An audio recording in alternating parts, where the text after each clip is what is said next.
Hi everyone, this is episode 12 of an up-close look of my customized Loungefly collection. Today I'm showing off Onward and Harry Potter. Without further ado, let's get into it and let's start with Harry Potter. So this bag, originally it is what you see, except for all down here in the side pockets were completely sequins. This is from back in the day when Loungefly would release a catalog once a month, and it wasn't like how it is today where there's like so many bags upon bags. They released it at midnight. I think it was like the first of the month or something. There was only X amount of bags, and so you had to be quick when ordering because bags would sell out back in the day. When I had saw this, it was just an art concept, and that's how they sold it, which I think they stopped doing that because obviously there was a handful of times where they would show an art concept of a bag, and then people would see the real bag and be like, this does not look like how it looked originally. If I can find the art concept of this bag, I'll post it, and then I'll post what the bag actually looked like with the sequins. For some reason, the art concept, the bottom looked cool the way the sequins drawn out looked. I don't know. But then when I got it in person, it was just such heavily filled with sequins. It was almost overwhelming, and I just didn't like it. I'm not a sequins girl to begin with, so I don't even know why I had gotten it. I just like this top part of it significantly. I like the dark navy blue. So when I got it, I decided, you know what? Let's do something we've never done before. Let's cut off all the sequins, find out what's underneath, and go from there.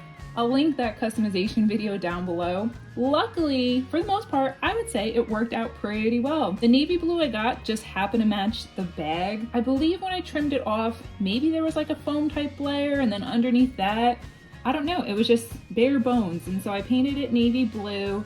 Then I went in with paint markers to make all these gold stars, and the reason why I did that is because up here on the top panel, you have those same stars in the same spots. So I just kind of carried that down to the bottom, and then I further went and took some little gemstones, little diamonds, some sparkles, and carried that throughout, which I also put on the top. This bag I've never used. It still has its tags on it. I've just kind of left it up on my shelf as a display piece.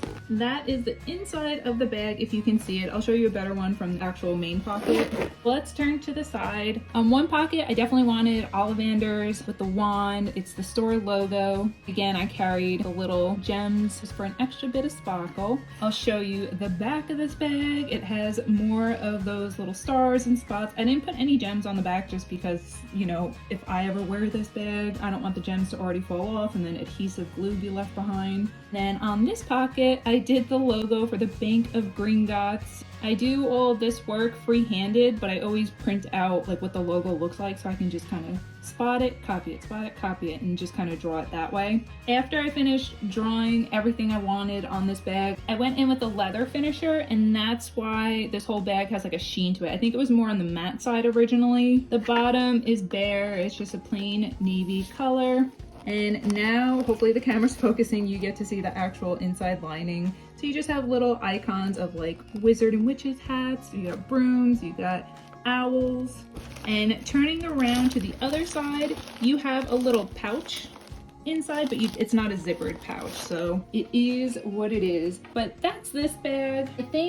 I don't know what I originally paid for this. This bag with its sequins, I think I've seen on Amazon for something ridiculously low, like $40 shipped, or who knows. Because once Loungefly started mass producing bags, everything, I mean, you go to Marshall's now and there's so many Loungefly bags. They used to sell out and never come back. And then Loungefly said, you know what? We're just gonna keep on making them. And whenever we can't sell it, we'll do it to TJ Maxx and sell the bags for whatever it costs us to make. And moving on to Onward, this movie, so good. I hope they make a second one, honestly. I don't know what they would do if they made Onward 2, but I would 100% watch it. I just love all the characters in it. They're so silly. I love the concept of, again, wizardry, magic, spells, and all that fun stuff. I think this bag, if I'm remembering correctly, was a Sidekicks bag. So let's find out that first by peeking in the bucket. And yep, it was the Constellations Star Disney Sidekick backpack.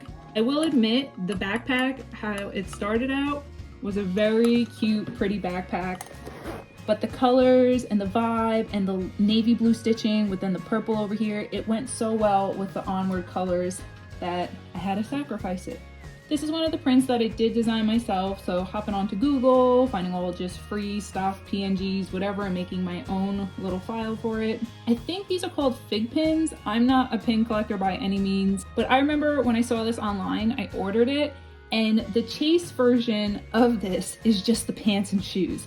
And normally, 9 out of 10 times people want the chase version. I did not. I wanted the full dad and all the getup. Lo and behold, when I received it in the mail, I got the pants and shoes, and I was like, what the heck? And I think at that point I didn't even know about chases, so I had to look into it, like why I was sent half of fig pin. Once I found out it was a chase, I sold it for whatever I paid for it, went back, bought the same thing, hoped I wouldn't get the chase. Lo and behold, I didn't. I got the one I wanted. I did pair this backpack with these keychains, and this was sold on Mercari. That's how I got these, so I don't know how the person originally got any of these characters, but I made them into keychains. So they were just little figurines that you kind of look like you get maybe from like a McDonald's Happy Meal or like a little toy set. But I just thought that was so cute and unique. I mean, how often do you see these characters hanging around? Here's a look at the side pocket, and then I'll show you the top of the bag, working our way around to the other side pocket. For this bag, I did have to customize the bottom because it carried the constellation print on it, so I had to cover it up. And this is the back of the backpack, so you get to actually see the full design in its totality. And for the top, of course, I had to choose a silly unicorn. And showing off the inside lining of this bag, there's no Disney characters whatsoever. It's literally just the night sky. So you have a starry midnight sky. Luckily for this bag, because it is better quality, I do have an inside zipper pocket. So I always appreciate a zipper pocket. And so that's these two bags side by side. I love them each in their own uniqueness. If I had to pick a favorite, of course I gotta go with Onward, although out of the two, I had a much funner time making this bag just because I got to do more artwork on it. Let me know what you guys think. Do you love Onward? Do you love Harry Potter? Which bag do you like better? As always, thanks for hanging out with me today. If you want, feel free to like and subscribe, and until next time, bye friends.